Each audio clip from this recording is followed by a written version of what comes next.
Hey guys, this is me, Logan, and I'm going to give you guys some hunting tips. And our series right now is Scenes from the Rut. And, well, let's get started. Oh yeah, this video is sponsored by my friends Cameron Cox and Trent Garris. They're with me also on New 16 Carolina, so maybe if you look it up, you might find us. But, alright. Rut rule number 1. Good spot, wrong time. While tracks may be relatively good, and fresh tracks and droppings, even an old scrape, you know, I mean seriously, you think that that's a good thing around a crop field too. But this is not the ideal place to hunt during the rut. And do you know why? Well, this is why. This is not an ideal place to hunt because at the height of the rut, most bucks are checking trails or cruising corridors for does. And what that means is that they're trying to go find the does, and they're in the woods. They're not, they're not on a cornfield or a crop field, wheat field, alfalfa field, whatever. They're not there. Number 2 is an old rub. Whitetail bucks begin rubbing trees in late summer or early fall. Okay? Pretty much that. And may rub hundreds of trees in 1 year. The presence of a rub only indicates that a buck has been in that spot once and he may never return. So pretty much what that means, if you see an old looking rub, don't hunt there because he will not come back, and if he does you will be really lucky, but most of the time they do not come back, so don't try. Okay, number 3, non-estrus does. Females don't always go into estrus at the same times. Does that aren't ready to breed, those that have already mated with a buck, will often be part of a family group, including yearling does and fawns. So what that means is, if you see a whole bunch of pack of deer, a whole little herd full of does, newborns, fawns, little guys, there won't be any bucks around there because they're not in estrus.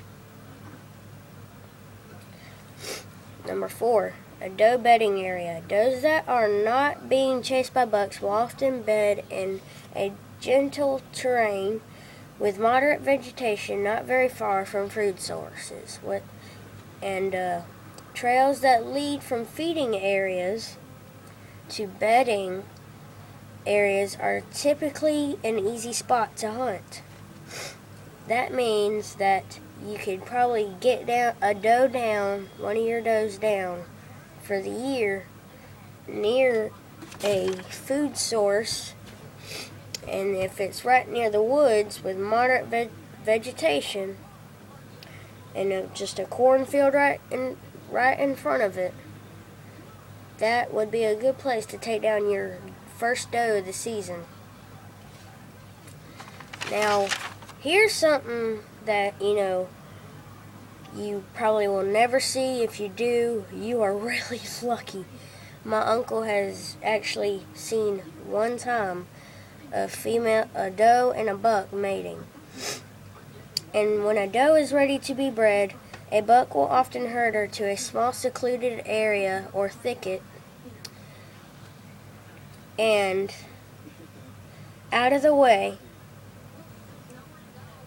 not frequently, entered, exited by other whitetails. When many deer are mating, it is referred to as the lockdown.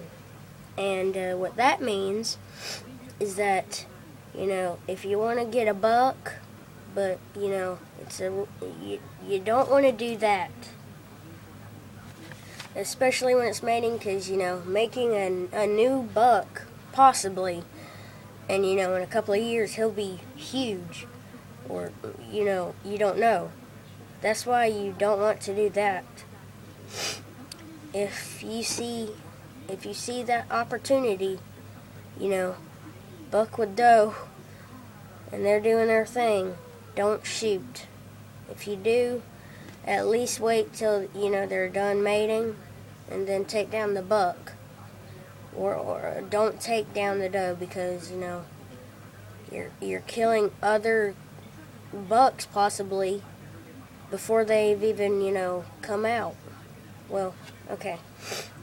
An oak stand, and this would be number 6 of the ruts. Acorns can compose up to 80% of a deer's diet in the fall.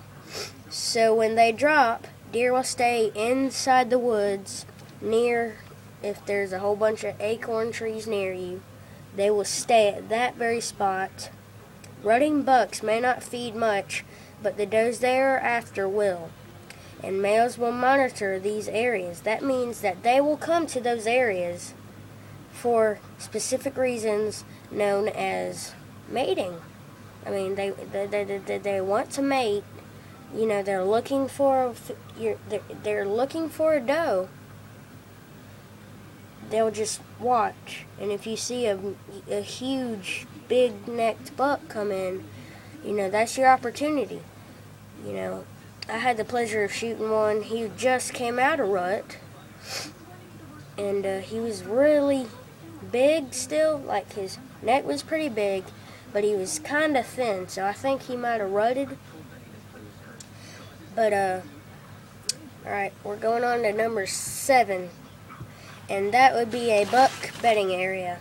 A mature buck in the rut typically beds around other deer territory that is remote, thicker with vegetation, or has tougher terrain than places where does usually bed. He will leave this area to search for does. Now that means, he's going to be somewhere where, you wouldn't think any deer would go except like a mule deer or something, But he will come down from that spot, and if you have like a perfect place where you have seen trails, going through that place, and you're lucky, you might just be lucky enough to get a buck when he's coming out of that bedding area. Whatever you got. Shoot him. Bow, gun, anything. Shotgun. Crossbow even. Shoot him. Alright, we're going on to number 8. A good rut stand. Setting up a stand near a buck trail. That's what I just said. Like, literally. If you can find one, or on trails that connect to doe bedding areas, which rutting bucks will run on to in search of estrus does, is usually a reliable tactic during November, around that time. Now, a good time to go hunting, actually, would be Thanksgiving Day. If you do that, and you get them all clean, then you get the meat ready. You got perfect deer for the day, for that meal. But right now, going to number 9. Deer tend to avoid crossing any large open places, so this narrow area adjacent to a wash between the oak stand and the doe bedding area to the right is natural. It's a trail corridor. It's a trail corridor, and thus a good spot to watch. That doesn't mean, get up there in that stand right then, You don't want to, out hunt it. I have actually burnt out a stand before. And that's pretty much all I can do right now, but I will have more videos later on. I'll do one tomorrow, but we will be starting from 10 all the way to 16. So, see you guys. Again, I am Logan Person, and pretty much that's all.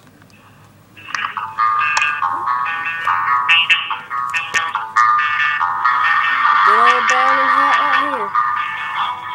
Alright, guys. See you later.